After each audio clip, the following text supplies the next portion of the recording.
So in this pot I have the entire package from the Trader Joe's green just frozen figs. So this is the entire pack. So what I did is I thawed it in the refrigerator overnight, so everything can just defrost and all the natural juice will just stay there. And then I just dumped it into a pan, and this is, I did a half a cup of just regular white sugar, cane sugar, whatever you have. Coconut sugar would be good. And then I also added literally a pinch of this salt, just because without it tasted really bland. And then, sorry, my cord is on the shot also.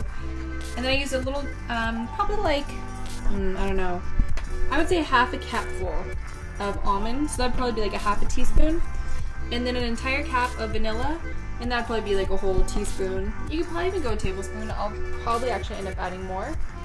So this has been simmering on low for like 10 minutes, but just watch it so you don't want the sugar to start burning or anything, but you just want it to have enough time for the green just to kind of soak in some of the sugars and not be so bitter, because to be honest with you, I really hated the taste of the figs just on their own, and that's kind of why I decided to make a cookie out of them. I just found them to be super bitter for my taste. Didn't really know what to do with them, so yeah, so just let these cook. Okay. Okay, so you can see after it's been cooking for a while, I'll try to get in here as close as I can, all the seeds start to separate from the figs. So you can see they're all just floating around. And this is the good part that I really like. I wasn't even, sorry. This is the good part that I like the seedy part. And the green, I did a little test batch because I didn't actually know what the green would taste like once it was soaked in the sugar. And it's okay, so let this cool a little bit so it's just not like boiling sugar. So what I'm gonna do, so take this, and if you have a bigger blender, that would be the best, but I don't. I just have like this little baby one. So just dump everything in your blender. And so now I'm gonna mix this. Okay, so this is the figs after they've been blended. So I just blended this just for a second, and I'm actually surprised because here, this is so hard with one hand, but look how thick that is.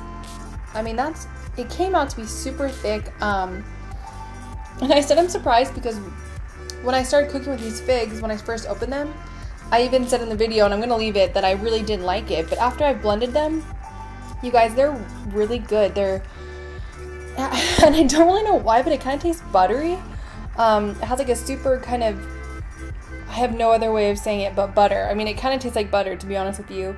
And yeah, it's just really, really good. So I think I'm still gonna continue to make cookies with these. Now I just don't know what kind. Maybe like I'll do a take on Fig Newton. But actually, you could probably just leave this as is. I might make another batch sometime. Because, I mean, look at that. For, like, ice cream. I mean, I would just eat this like this. This would be good on bread. Like, I always buy fig butter, and I put that in a lot of my videos that I eat fig butter all the time. And this would be, like, my new homemade version, because this is delicious. And I did forget to mention, I added a pinch of cinnamon also. But I don't think that's why it tastes so good. I have no idea. Anyways. So I'm taking a picture for Instagram, and I'm outside, so I figured I'd just show you guys. Look how beautiful. I mean, like, sorry, it kind of just looks like green goo, but look how beautiful the seeds are. Oh. So to recreate a buttery crust, I'm actually going to be using this coconut butter. So I've had this in my refrigerator.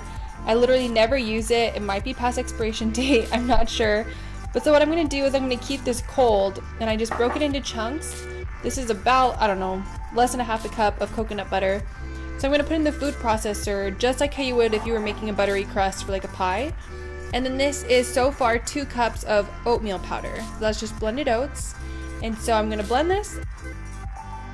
Just take all the ingredients and combine them into a dough. So to make this stick together, I did add 3 really large tablespoons of the fig butter, just to kind of help everything combine. So then roll them into 2 balls about equal size, and then put them between wax paper sheets to roll them out with a rolling pin. And then just go ahead and cut around the excess edges so that you get like a nice, pretty rectangle. And then take one of the sheets and just top it with the fig butter, leaving a little bit of room on the sides so that when you smush everything down, it doesn't just squeeze out the sides on you. So then I baked this in the oven for, I think, about 15 minutes, but just go ahead and watch it and see what your oven does. At 350 degrees Fahrenheit. And then I also left mine overnight just so it can fully cool, and then the fig butter kind of had a chance to absorb into the kind of like the cookie crust. So that way when I sliced into it, it didn't just kind of ooze out all over, because if you cut this right out of the oven, it's going to ooze and just explode everywhere. So definitely wait at least until it's fully cooled, but I can't guarantee anything if it's not overnight. And yeah, so this made, I don't know, like 8 just big size cookies. There was leftover dough and I have tons leftover fig butter.